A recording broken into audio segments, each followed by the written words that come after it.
الحمدللہ والصلاة والسلام علی رسول اللہ وبعد اعوذ باللہ من الشیطان الرجیم بسم اللہ الرحمن الرحیم۔ آج ہم نے 9ویں پارے کی تلاوت سنی۔ اس پارے میں اللہ تعالیٰ نے اپنے اہل ایمان بندوں کا ذکر کیا کہ اگر وہ تقوی اختیار کر لیں، پرہیزگاری اختیار کر لیں تو برکتیں انہی لوگوں کا مقدر بنیں گی۔ فرمائے کہ وَلَوْ أَنَّ أَهْلَ الْقُرَىٰ آمَنُوا وَاتَّقَوْا لَفَتَحْنَا عَلَيْهِمْ بَرَكَاتٍ مِّنَ السَّمَاءِ۔ اگر بستی کے لوگ صحیح معنوں میں ایماندار بن جائیں، متقی بن جائیں، پرہیزگار بن جائیں، اللہ تعالیٰ سے ڈرنے والے بن جائیں تو اللہ تعالیٰ ان کے لیے دروازے کھول دے گا برکتوں کے، یعنی ان کے مال میں، ان کے دولت میں، کاروبار کے اندر، ان کی فصلوں کے اندر، ان کی آمدنی کے جو ذرائع ہیں اس میں اللہ تعالیٰ برکتیں پیدا کر دے گا۔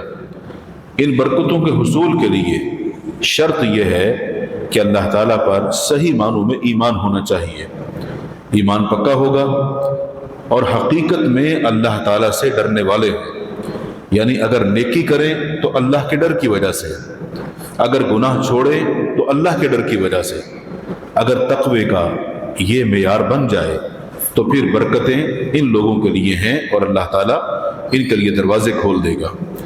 لیکن فرمائے کہ حقیقت یہ ہے کہ وَلَٰكِن كَذَّبُوا، لوگوں نے بجائے اس کے کہ وہ ایمان اختیار کریں، تقوی اختیار کریں، ہماری جو آیتیں ہیں ان کو لوگوں نے جھٹلانا شروع کر دیا۔ فَأَخَذْنَاهُمْ بِمَا كَانُوا يَكْسِبُونَ، جب لوگ جھٹلاتے ہیں تو پھر اس وجہ سے ہم ان کو پکڑتے ہیں اور ان کے کیے کی سزا پھر ان کو ملتی ہے۔ اللہ تعالیٰ کسی پر کیونکہ ظلم نہیں کرتا۔ اس بارے میں اللہ تعالیٰ نے اپنے پیغمبر موسیٰ علیہ السلام کا وہ واقعہ ذکر فرمایا کہ جب وہ اللہ کی توحید کی دعوت لے کر فرعون کے پاس پہنچے تو فرعون نے اس دعوت کو قبول نہیں کیا، بلکہ اس نے موسیٰ علیہ السلام کا مقابلہ کرنے کے لیے جادوگر جو تھے ان کو تیار کیا اور پوری سلطنت کے اندر یہ اعلان کر دیا کہ اس کا مقابلہ کرنا ہے، اور موسیٰ علیہ السلام نے حامی بھر لی کہ ٹھیک ہے اگر مقابلہ ہی کرنا ہے تو مقابلہ کریں گے۔ اور وہ دن طے ہو گیا، وہاں پر سارے فرعون کی سلطنت کے جو جادوگر تھے وہ اکٹھے ہو گئے اور موسیٰ علیہ السلام بھی پہنچ گئے۔ پیغمبر جو بھی کام کرتا ہے اللہ کے حکم سے کرتا ہے اور اللہ تعالیٰ کی اجازت کے ساتھ کرتا ہے۔ تو موسیٰ علیہ السلام جب وہاں پہنچے تو جادوگر بھی پہنچ چکے تھے، تو کہنے لگے کہ موسیٰ کیا خیال ہے، کام شروع کریں؟ کہا کہ ہاں بالکل شروع کرتے ہیں۔ کہا کہ پہلے تم وار کرو۔ تو وہ جو جادوگر تھے انہوں نے اپنا اپنا کرتب دکھانا شروع کیا، جو ان کے پاس جادو کی مہارت تھی وہ چیزیں انہوں نے اس میدان کے اندر کرنا شروع کر دی۔ کسی نے کچھ پھینکا، کسی نے کچھ پھینکا، کسی کا سانپ بن رہا ہے، کسی کا کچھ بن رہا ہے۔ آخر میں موسیٰ علیہ السلام کا نمبر تھا، تو موسیٰ علیہ السلام کو اللہ نے حکم دیا کہ تمہارے پاس یہ جو لاٹھی ہے عصا، اب تم اس کو پھینکو۔ تو موسیٰ علیہ السلام نے وہ لاٹھی پھینکی تو وہ دیکھتے ہی دیکھتے اس کی شکل تبدیل ہو گئی اور وہ ایک اژدہا بن گیا، بہت بڑا اژدہا، خوفناک۔ وہ جتنے بھی چھوٹے چھوٹے سانپ اس میدان میں ان جادوگروں کے گھوم رہے تھے، اس نے ان سب کو ہڑپ کر لیا اور ایسی اس کی خوفناک شکل بن گئی کہ وہ جو میدان تھا وہ خالی ہو گیا۔ اب اللہ نے حکم دیا کہ موسیٰ اب اس کو پکڑو۔ تو موسیٰ علیہ السلام خود خوفزدہ ہو گئے کیونکہ اس کی شکل ہی اتنی خوفناک تھی۔ اللہ نے فرمایا کہ ڈرنے کی بات نہیں ہے، آپ اس کو جیسے ہی ہاتھ لگائیں گے تو ہم اس کی شکل ویسے ہی پہلی والی کر دیں گے، کیونکہ اصل میں تو یہ لاٹھی ہے، یہ تو ہم نے آپ کو ایک معجزہ دیا ہے۔ اور جیسے ہی موسیٰ علیہ السلام نے اس کو اپنے ہاتھ سے پکڑا تو وہ جو اژدہا تھا وہ اژدہا نہیں رہا، وہ واپس وہ لاٹھی بن گئی جو ان کے پاس عصا تھی۔ تو وہاں جو جادوگر تھے جو اس جادو کو سمجھتے تھے ان کو یقین ہو گیا کہ یہ جادو نہیں ہے، جو ہم نے کیا وہ جادو تھا۔ تو قرآن مجید بیان کرتا ہے ان جادوگروں نے اس چیز کا اعلان کر دیا، آمنا برب العالمین رب موسیٰ و ہارون، ہم رب العالمین پر ایمان لاتے ہیں جو تمام جہانوں کا پالنے والا ہے، اور وہ رب ہے جو موسیٰ کا رب ہے، جو ہارون کا رب ہے، ہم اس کو مانتے ہیں۔ لیکن فرعون اپنے سے باہر ہو گیا، جس کو کہتے ہیں شدید غصے میں آ کر آپے سے باہر ہو جانا۔ اعلان کر دیا کہ ان لوگوں کو تو سخت سزا ملے گی، ان کو تو میں چھوڑوں گا نہیں، ان کے تو ہاتھ پاؤں کاٹ دوں گا، کہ ان لوگوں پر تو مجھے ناز تھا کہ یہ موسیٰ کو ہرائیں گے، بلکہ یہ لوگ تو اس کے ساتھ مل گئے اور یہ اس پر ایمان لے آئے ہیں۔ تو اللہ رب العالمین نے اس صورت کے اندر اس واقعے کو بھی ذکر کیا۔ یہ واقعہ قرآن مجید کے اندر اور بھی متعدد مقامات پر سننے کو ملے گا۔ اس کے بعد اللہ تعالیٰ نے فرعون اور اس کی جو قوم تھی اس پر جو قہر سالی کو مسلط کیا اس کا بھی ذکر کیا، اور پھر ان قوم کے لوگوں پر اللہ تعالیٰ کی طرف سے جو عذاب آیا تھا اس کا بھی ذکر کیا۔ فَأَرْسَلْنَا عَلَيْهِمُ الطُّوفَانَ وَالْجَرَادَ وَالْقُمَّلَ وَالضَّفَادِيَ وَالدَّمَ۔ اللہ تعالیٰ مختلف قوموں کے اندر جو مختلف عذاب نازل کرتا ہے وہ ان قوم کے لوگوں کی نافرمانیوں کی وجہ سے ہوتا ہے۔ اگر قوم کے لوگ کفران نعمت کرتے ہیں، ناشکری کرتے ہیں اور اللہ تعالیٰ کے عہد کو توڑتے ہیں تو پھر اللہ تعالیٰ ان کو عذاب کے اندر مبتلا کرتا ہے، اور اس کی مختلف شکلیں ہیں۔ جیسے یہاں پر اللہ تعالیٰ نے طوفان کا ذکر کیا۔ طوفان اگر کبھی کسی نے دیکھا ہو، جب طوفان آتا ہے، پانی آتا ہے تو وہ پانی ہر چیز کو بہا کے لے جاتا ہے، کیا لوگوں کے مکانات ہوں، کیا لوگوں کی چیزیں ہوں، ہر چیز کو وہ بہا کے لے جاتا ہے۔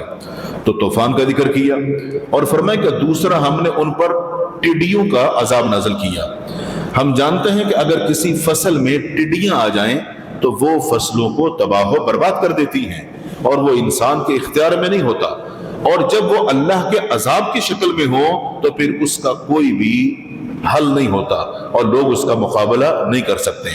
اور فرمایا کہ پھر ہم نے ان پر جوؤں کا عذاب بھیجا۔ اگر کسی کا سر میں ایک دو جوئیں ہوں تو بندہ پریشان ہو جاتا ہے، وہ پوری رات اپنے سر کو کھجاتا رہتا ہے، اور اگر یہ چیز اللہ کے عذاب کی شکل اختیار کر لے کہ ان کے کپڑوں میں بھی جوئیں ہوں، ان کے سر میں بھی جوئیں ہوں، اور ایک دو کے نہیں، سب لوگ، مرد بھی عورتیں بھی، سارے کے سر میں جوئیں ہوں، تو سوچئے کیا صورتحال ہوگی۔ بندر تو آپ لوگوں نے دیکھے ہی ہوں گے کہ وہ بیٹھ کے ایک دوسرے کی جوئیں نکالتے رہتے ہیں، تو ان قوم کے لوگوں پر جب عذاب آیا ہوگا تو یہ لوگ کیا کرتے ہوں گے۔ یہ اللہ کا عذاب تھا۔ ارشاد فرمائے کہ ہم نے تیسری چیز، چوتھی چیز جو ان کے اندر بھیجی عذاب کی، وہ مینڈک تھے۔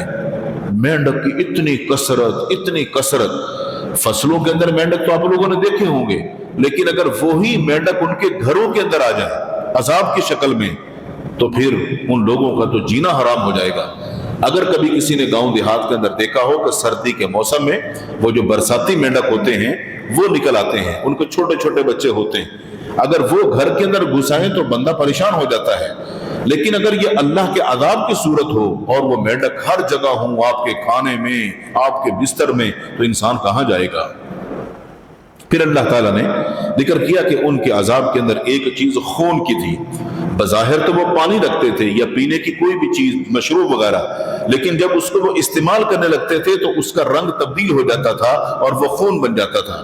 اس کا ذائقہ بھی خون جیسا، اس کی رنگت بھی خون جیسی، یعنی وہ پی نہیں سکتے تھے اس کو۔ یہ اللہ تعالیٰ کی طرف سے لوگوں پر جو عذاب آیا تھا اس کا اللہ نے ذکر کیا، اور اللہ تعالیٰ ہر چیز پر قادر ہے۔ اور یہاں ارشاد فرمایا آیات مفصلات، یہ الگ الگ نشانیاں تھیں جو ہم نے جہاں بہتر سمجھا ان کو عذاب کے اندر مبتلا کیا، اور یہ صرف اس لیے تھا کہ فاستکبروا وکانوا قوما مجرمین، ان لوگوں نے تکبر کیا تھا، اللہ تعالیٰ کی آیات کو ماننے کے بجائے، اس پر ایمان لانے کے بجائے تکبر کیا۔ اس گھمنڈ کی وجہ سے ہم نے عذاب کے اندر مبتلا کیا کہ ہم نے جو تمہیں سزا دینی ہے وہ جو آخرت کا عذاب ہے وہ تو بعد کی بات ہے، ہم دنیا کے اندر بھی ایسا عذاب بھیج سکتے ہیں کہ ہم تمہیں جیتے جی مار سکتے ہیں، جس کو کہتے ہیں کہ انسان کا جینا حرام ہو جانا۔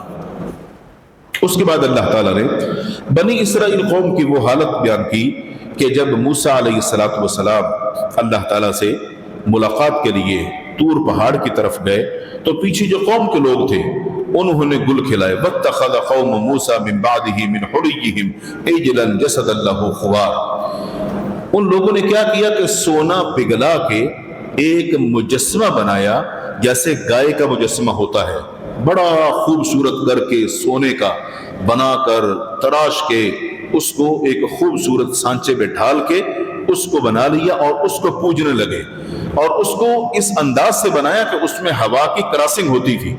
اگر ہوا آتی ہے اور اس کو اس رخ پہ رکھ دیا جائے تو اس میں سے ہوا جب ہو کے گزرتی ہے تو اس میں سے آواز آتی ہے۔ اگر کبھی آپ لوگوں نے محسوس کیا ہو، اگر بوتل کا ڈھکنا کھول کے اس کو ہوا کے رخ پہ رکھ دیا جائے تو اس سے بھی آواز پیدا ہوتی ہے۔ تو ان لوگوں نے یہ جو بچڑا بنایا تھا وہ اس انداز کا بنایا تھا کہ جب اس میں ہوا آتی تھی تو ایسی آواز آتی تھی جیسے گائے کی آواز ہوتی ہے بولنے کی۔ تو پھر وہ لوگ کہتے تھے کہ دیکھو یہ ہے ہمارا معبود۔ موسیٰ نے جس معبود کا کہا وہ تو نظر نہیں آیا، موسیٰ تو اس کو پہاڑوں میں تلاش کرنے کے لیے گیا ہوا ہے، لیکن ہم نے دیکھو سونے کا بنایا ہے اور یہ ہمارے سامنے بھی ہے اور اس میں سے آواز بھی آ رہی ہے۔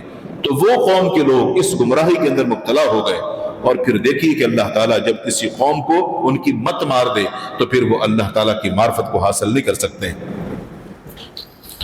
اس کے بعد اللہ تعالیٰ نے اس بارے میں ایک عہد کا ذکر کیا، اور وہ عہد یہ کہ اللہ تعالیٰ نے انسانوں کو پیدا کرنے سے پہلے ہی ان کی روحوں سے وعدہ لیا تھا۔ تمام انسان آدم علیہ السلام سے لے کر امت محمدیہ کے آخری فرد تک جو قیامت تک پیدا ہوں گے، اللہ تعالیٰ نے ان کی روحوں کو ایک جگہ جمع کیا۔ یہ ارشاد فرمائے کہ وَإِذْ أَخَذَ رَبُّكَ مِن بَنِي آدَمَ مِن ظُهُورِهِمْ ذُرِّيَّتَهُمْ وَأَشْهَدَهُمْ عَلَىٰ أَنفُسِهِمْ أَلَسْتُ بِرَبِّكُمْ قَالُوا بَلَىٰ۔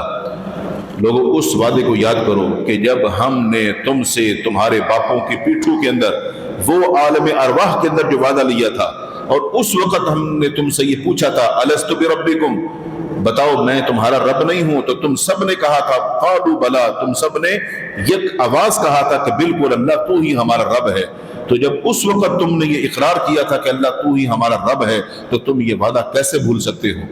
تو گویا کہ اس وقت اللہ تعالیٰ نے سب سے وعدہ لیا، اور اللہ تعالیٰ ہمارا خالق و مالک ہے، وہ یہ حق رکھتا ہے کہ اس وعدے کی پاسداری کی جائے اور اس وعدے کو ہمیشہ یاد رکھا جائے۔ اللہ تعالیٰ نے اس بارے میں اپنے اسماء حسنہ کے متعلق ارشاد فرمایا وَلِلَّهِ الْأَسْمَاءُ الْحُسْنَى فَادْعُوهُ بِهَا۔ اللہ تعالیٰ کے بڑے پیارے پیارے نام ہیں، فرمایا ان پیارے پیارے ناموں کے ساتھ اللہ کو پکارا کرو۔ یہ اللہ تعالیٰ کے صفاتی نام ہیں، اللہ کا جو اپنا ذاتی نام ہے وہ اللہ ہے، اور باقی جتنے بھی ہیں وہ اللہ کے صفاتی نام ہیں۔ تو ان صفاتی ناموں کے ساتھ تم اللہ تعالیٰ سے دعا کر سکتے ہو، ان ناموں کا وسیلہ دے کے اللہ سے مانگ سکتے ہو، اور اللہ تعالیٰ نے فرمایا کہ میرے وہ نام بہت اچھے ہیں، اور فرمایا کہ وَذَرُوا الَّذِينَ يُلْحِدُونَ فِي أَسْمَائِهِ، ان کو چھوڑ دو جو اس کے ناموں کو سیدھے راستے سے ہٹاتے ہیں، یعنی وہ لوگ اس کے اندر ہیلے بہانے تلاش کرتے ہیں، یا پھر یہ ہے کہ وہ اصل جو معنی اور مفہوم ہوتا ہے اس سے ہٹ کر اپنی مرضی کا مطلب نکالنے کی کوشش کرتے ہیں۔ آپ لوگوں نے دیکھا ہوگا یہ جو سال کے کیلنڈر آتے ہیں، یہ جو ٹیبل کیلنڈر وغیرہ ہوتے ہیں، اس کے اوپر اللہ تعالیٰ کا کوئی ایک نام لکھا ہوتا ہے، جیسے الرحمن، نیچے لکھا ہوتا ہے کہ اس نام کو ایک دن میں اتنی دفعہ آپ پڑھیں گے، اور اس سے پہلے اور اس کے آخر میں آپ درود پڑھیں گے تو پھر آپ کی تمام مرادیں پوری ہو جائیں گی۔ پھر اگلا نام ہوگا الرحیم، اس پہ لکھا ہوگا اس کو آپ نے اتنی مرتبہ پڑھنا ہے، اس سے آپ کو یہ فائدہ ہو جائے گا۔ یہ جو اس طرح لکھا جاتا ہے اس کی کوئی حقیقت نہیں ہے۔ اللہ تعالیٰ کے جتنے بھی نام ہیں وہ سارے پیارے نام ہیں، ان ناموں کے ساتھ آپ دعا کر سکتے ہیں، اتنی دفعہ پڑھنا اس سے یہ ہو جائے گا۔ یہ لوگوں نے خود اپنی مرضی کے مطلب نکالے ہیں، اس کا اللہ کے رسول صلی اللہ علیہ وسلم نے کوئی ذکر نہیں کیا۔ اس کے بعد اللہ تعالیٰ نے اپنے نبی صلی اللہ علیہ وسلم کا عالم الغیب ہونا اور مختار کل ہونا، اس کی نفی فرمائی، فرمایا کہ قل لا املک لنفسی نفعا ولا ضرا الا ما شاء اللہ۔ اے نبی صلی اللہ علیہ وسلم آپ خود اپنی زبان مبارک سے اس چیز کا اعلان کر دیجئے تاکہ ان لوگوں کو پتہ چل جائے. آپ بتا دیجئے کہ میں تو بھئی اپنے نفع نقصان کا مالک نہیں ہوں, میرے ہاتھ میں کچھ نہیں ہے, ہاں اللہ تعالیٰ جو چاہے وہ ہو سکتا ہے. اور وَلَوْ كُنْتُ أَعْلَمُ الْغَيْبِ لَاسْتَكْثَرْتُ مِنَ الْخَيْرِ, اگر میں عالم الغیب ہوتا تو پھر میں تو بہت ساری بھلائیاں اکٹھی کر لیتا. اگر ایسا ہوتا تو میں طائف کی وادی میں گیا تو لوگوں نے پتھر مارے, اگر عالم الغیب ہوتا تو کبھی بھی وہ نقصان نہ ہوتا. جنگ کے اندر آپ شریک ہوئے, آپ زخمی ہو گئے, سر پہ بھی چوٹیں آئیں, آپ کے دانت مبارک بھی شہید ہو گئے. اگر عالم الغیب ہوتے تو ایسا بالکل نہ ہوتا. اللہ کے رسول صلی اللہ علیہ وسلم کے کھانے میں زہر ملائی گئی, اگر آپ عالم الغیب ہوتے تو ایسا کبھی بھی نہیں ہو سکتا تھا. اللہ کے رسول صلی اللہ علیہ وسلم کے 70 کے قریب وہ صحابہ کرام جو قرآن مجید کے قاری اور حافظ تھے, بہترین علماء تھے, ان کو شہید کر دیا گیا. اس طرح کے بے شمار واقعات کتب احادیث کے اندر موجود ہیں جس سے یہ پتہ چلتا ہے کہ اللہ کے رسول صلی اللہ علیہ وسلم عالم الغیب نہیں تھے. ہاں آپ کے پاس ہر وہ خبر ہوتی تھی جو خبر اللہ تعالیٰ آپ کو دیتا تھا. اللہ تعالیٰ عالم الغیب ہے, غیب کی خبروں کو اللہ جانتا ہے, رسول وہ جانتے ہیں جو اللہ اپنے رسولوں کو بتاتا ہے. اللہ تعالیٰ نے اس بارے میں خبر پرستی کا رد کیا, ان الذین تدعون من دون اللہ عباد امثالکم, بے شک وہ لوگ جن کو تم اللہ کو چھوڑ کر ان کو پکارتے ہو, فرمایا عباد امثالکم, وہ تمہاری ہی طرح کے بندے ہیں, وہ کوئی الگ مخلوق نہیں ہے. جب وہ مر گئے تو لوگوں نے اپنے ہاتھوں سے ان کے کپڑے اتارے, اپنے ہاتھوں سے ان کو غسل دیا, اپنے ہاتھوں سے ان کو کفن پہنایا, اپنے ہاتھوں سے اس کو اٹھا کے قبر کے پاس لے کر گئے, اپنے ہاتھوں سے اس کو قبر میں اتارا, اپنے ہاتھوں سے مٹی ڈالی, اور مٹی ڈالنے کے بعد قبر کو بند کر دیا گیا, ان کو اندر دفنا دیا گیا. کچھ ہی وقت گزرا تو ان کے وہ جسم سب گل گئے, سڑ گئے, ختم ہو گئے, مٹی کھا گئی. فرمایا اللہ کو چھوڑ کر جن کو پوج رہے ہو, پکار رہے ہو, عباد امثالکم, تمہاری طرح کے انسان ہیں. اور انسان کی یہ حقیقت ہے کہ جب اس کی روح نکل جاتی ہے تو کچھ بھی باقی نہیں رہتا. یہ عجیب بات ہے کہ جب وہ مر گیا تو وہ تمہارا محتاج تھا, اور جب تم نے اس کو دفنا دیا اب تم اس کے محتاج بن جاؤ. اگر کسی بندے کی ایسی سوچ ہے تو اس کو اپنا علاج کروانا چاہیے. اس کے بعد ہم نے قرآن مجید کی سورت انفال کی تلاوت سنی. اس سورت کے آغاز میں اللہ تعالیٰ نے اپنے اہل ایمان جو بندے ہیں ان کی حقیقی صفات کا ذکر کیا. انما المؤمنون الذین اذا ذکر اللہ وجلت قلوبهم واذا تلیت علیہم آیاتہ زادتہم ایمانا وعلی ربہم یتوکلون. اہل ایمان بندوں کی جو صفات ہیں ان میں سے یہ کہ جب ان کے سامنے اللہ کا ذکر کیا جاتا ہے تو ان کے دل اللہ سے ڈرتے ہیں, اللہ کا ان کے دلوں میں خوف ہوتا ہے. یہ اللہ کی محبت کی وجہ سے ہے. اور پھر جب ان کے سامنے قرآن مجید کی تلاوت کی جاتی ہے تو ان کا ایمان بڑھنا شروع ہوتا ہے. جیسے آپ نے دیکھا ہوگا ہم کوئی قرآن کی آیت پڑھتے ہیں, ترجمہ یا کوئی واقعہ وغیرہ سنتے پڑھتے ہیں تو انسان کے جسم پہ جو بال ہیں وہ ایک دم کھڑے ہو جاتے ہیں, جس کو بولتے ہیں رونگٹے کھڑے ہو جانا. جب یہ کیفیت ہوتی ہے تو انسان پر اثر ہوتا ہے, اس سے اس کا ایمان بڑھتا ہے اور ایمان کے اندر اضافہ ہوتا ہے.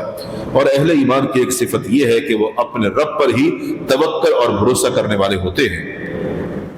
اس سورت کے اندر اس پارے کے آخر میں اللہ تعالیٰ نے جہاد اور اس کے آداب کا ذکر کیا.